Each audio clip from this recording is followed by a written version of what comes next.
네, 안녕하세요. 우리 신앙 이야기의 박PD입니다. 화run입니다. 네, 전 시간에는 루터까지 이야기를 했죠. 예, 루터까지 했죠. 이제 오늘은 누군가요? 이제는 여기까지가 이제 보수 개혁자. 예. 뭐 그렇게 뭐 급진적이지 않다고 얘기하죠. 이제 치빙글리에 들어오면 좀 얘기가 좀 달라져요. 그러니까 치빙글리가 일찍 죽어서 그 다음에 칼빈이 뜨는 거거든요. 치빙글리가 좀 오래 살았으면 칼빈이 좀 그렇게까지나 두각이 안 될 건데, 근데 이제 치빙글리는 스위스 사람인데 여기서 민족주의가 나오기 시작합니다. 그러니까 유럽이 당시까지 치빙글리 이전까지는 민족주의라는 개념이 없었다는 거예요. 민족이라는 개념이. 그러니까 유럽사를 보게 되면 알게 돼요. 이게 걔네들이 영주들 제후를 중심으로 이렇게 형성이 돼 있었지, 이게 민족이나 국가라는 개념이 존재하지 않다가 이 치빙글리의 종교개혁, 이게 프로테스탄트들이 스위스에 몰리고 스위스가 자원도 없고 가난한 나라다 보니까 주로 용병으로 먹고 살았단 말이에요. 용병으로 먹고 살면서 그 용병들이 서로 반대편에 속해서 죽이고 뭐 이런 과정들을 지켜보면서 민족이라는 개념이 생기게 돼요. 치빙글리를 제가 이제 이런 민족주의라는 그런 거를 모를 때 그냥 막연한 선입견으로 네네. 봤을 때는 치빙글리가 성서를 바탕으로 한 인문주의자. 그렇죠. 예. 이렇게 이 정도까지로 파악이 되더라고요. 네네. 근데 뭔가 좀 석연치 않았는데 이 민족주의라고 표현을 하니까, 그래서 이제 그게 교회 전체적으로 보면 루터까지는 어떻게 보면 공동체 구원이에요. 교회 중심의 구원을 얘기한다면 치빙글리에 와서는 개인 구원을 이제 얘기하기 시작하는 거죠. 그리고 이제 그게 칼뱅에 와서는 완전히 이제 개인적 구원으로 돌아서는 거 자리 잡게 되는 거죠. 두 가지를 그래서 다 얘기하는 것 같아요. 치빙글리는 네. 성서를 굉장히 중시하면서 동시에 자기네들 그 현실 속에서 나타나는 문제점들, 이 두 가지를 다 잡고 있는 것 같아요. 그렇죠. 네, 맞습니다. 그래서 무슨 뭐 그런 용병 문제나 이런 데서 막 굉장히 이제 발언을 많이 하잖아요. 네네. 그래서 거기 그런 게 싫었어요. 스위스 사람들 일부가 그 왜 목사가 종교적인 얘기를 안 하고 이거 그런 거 있잖아요. 사회 네가 왜 사회 자꾸 이렇게, 그게 싫어서 정말 근본주의적인 종교적인 현상으로 그게 제세례파예요. 제세례파. 네, 그러니까 치빙글리에서 제세례파가 나온단 말이죠. 그래서 이제 이 사람들이 영아 세례를 주는 것은 반대하고 세례는 성인이 되어서 자기가 자기 의지로 받아야 된다, 이런 식의 주장을 하면서 이제 제세례파 새로 만드니까 치빙글리 입장에서는 종교 개혁하면서 바티칸하고도 계속 논쟁 중인데, 안에서도 또 예, 그러니까 이제 어떻게 보면 급진에 속하는데 치빙글리가 제세례파 입장에서 볼 때는 옥문주의인 거예요. 그래서 그 가운데 낀 사람처럼 낀. 근데 이제 47세 때 죽고 말죠. 그래서 미완성인 상태로, 그리고 이제 그 바턴을 칼뱅이 맡게 되는 거예요. 요절한 편에 속하기 때문에 내용이 그렇게 더 많지는 않았던 거예요. 그리고 스위스라는 자체가 민족주의고 그 지역이 한정돼서 치빙글리의 종교 개혁은 스위스 한정이라고 봐야 되거든요. 이렇게. 이제 반면에 루터는 독일, 그러면 독일은 친성 로마 제국, 그 다음에 유럽 전체를 아우르는 느낌이 있다면 치빙글리는 스위스로 하는 이렇게 국소적인 지역이다 보니까, 그리고 지금이야 스위스가 유명하지만 당시로서는 굉장히 별볼일 없는 조그만 어떤 뭐랄까 집단 같은 거였단 말이죠. 거기 용병들이나 산악지역에 살아서 사람들이 튼튼하고 쌈지나 잘하는 그 정도의 인식이 있던 지역에서의 활동이었기 때문에 상대적으로 사람들한테 많이 안 알려지고, 대신에 이제 칼뱅은 제네바에 와서 활동을 하기 시작했으니까 이 사람 생각이 더 많이 드러난 거죠. 어떤 그런 그 제약이 있었기 때문에 치빙글리가 상대적으로 이렇게 좀 묻혀있는 편이에요. 그럼 어떤 신학적인 위치, 이 사람의 뭐 종교개혁적인 그런 측면은 뭐 그렇게 그렇다고 치고, 종교개혁가들을 쭉 놓고 봤을 때 신학적 위치는 뭐냐면 여기가 화채서를 부인하는 거 되게 중요하죠. 치빙글리가 화채서를 부인합니다. 상징설, 기념설, 상징설이 시작되는 그 시작은 그 전까지는 감히 누구도 성체에 관한서는 논하지 못했던 거예요. 그러니까 찌빙글리의 용맹함은 거기에 있는 거죠. 그러니까 그래서 개혁이라고 급진적이라고 부르는 거예요. 화채설을 부인하고, 그러니까 이 화채설을 부인했다는 것 자체가 가톨릭 그동안 쭉 이어왔던 전통을 가장 중요한 핵심을 부인하는 거죠. 그러면 이제 그 의미는 그냥 전통에 대한 부인 이렇게 보는 그렇죠. 예. 건가요? 그래서 이제 영성체 신학이라고 부르는데 그 개신교의 가장 출발점이 될 수 있는, 개신교를 상징하는 것이 될 수 있는 시작의 첫 도는 루터가 아니라 찌빙글리가 났다 이렇게 보는 거죠. 루터는 철저하게 가톨릭주의자예요. 그러면은 또 화채설을 부인하고 다른 주장하는 바는 뭔가요? 이게 이게 두 가지로 또 나뉘어요. 상징설이 있고 기념설이 있고 그런 식으로 이제 발전돼 나가는, 뭐라고 딱 집어 얘기하지는 않은 것 같아요. 찌빙글리 입장에서는. 일단 화채설은 아니라는 거죠. 일단 그건 아니다. 네, 그러니까 입에 들어왔을 때 그 교인들이 성체를 받았을 때 포도주가 피로 변하고 떡이 살로 변하는 건 아니다. 이렇게. 그래서 그걸 기념하는 것이든, 그러니까 그 뒤에 와서 그게 아니기 때문에 예수를 상징한다라고 표현하는데 이게 기념설이 되는 거고 상징설이 되는 게 갈려나가는 거죠. 이렇게 또 구체적으로 또 이제 논쟁하기 시작하는 거죠. 이게 어느 것이라고. 제가 볼 때는 두 개 같은 것 같거든요. 그런 의미가 있어요. 찌빙글리는. 그 정도는 굉장히 충격적이었겠는데요. 그런 것들은. 그런데 이 양반은 원래 인문학 하는 분이니까 찌빙글리 자체가. 그러니까 칼뱅처럼 성직자로 출발한 게 아니라서 어떻게 보면 성직 제도에 대한 미련이 없었다고는 할까? 루터는 좀 그 욕심이 강한 것 같아요. 자기가 성직자였다는 거에 대한 뭐라 해야 되나? 그런 권위나 그런 예식이나, 그러니까 뭔가 구분되어져 보이는 것에 대한 미련을 버리지 못하는 거죠. 그러니까 이 성서를 중시한다라고 하는 사람들도 이 스펙트럼이 굉장히 다양한 게, 네.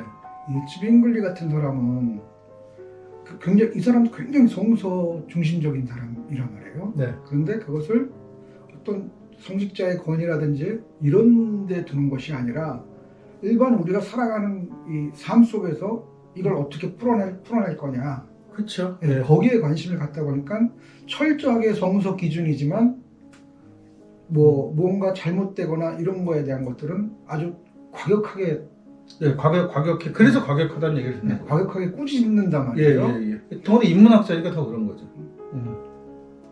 근데 그런 것 같아요, 사실. 목사님에서도 이렇게 얘기를 하고 있지만, 네. 우리 주장하는 바는 우리 성서에 잘못된 부분이 많다.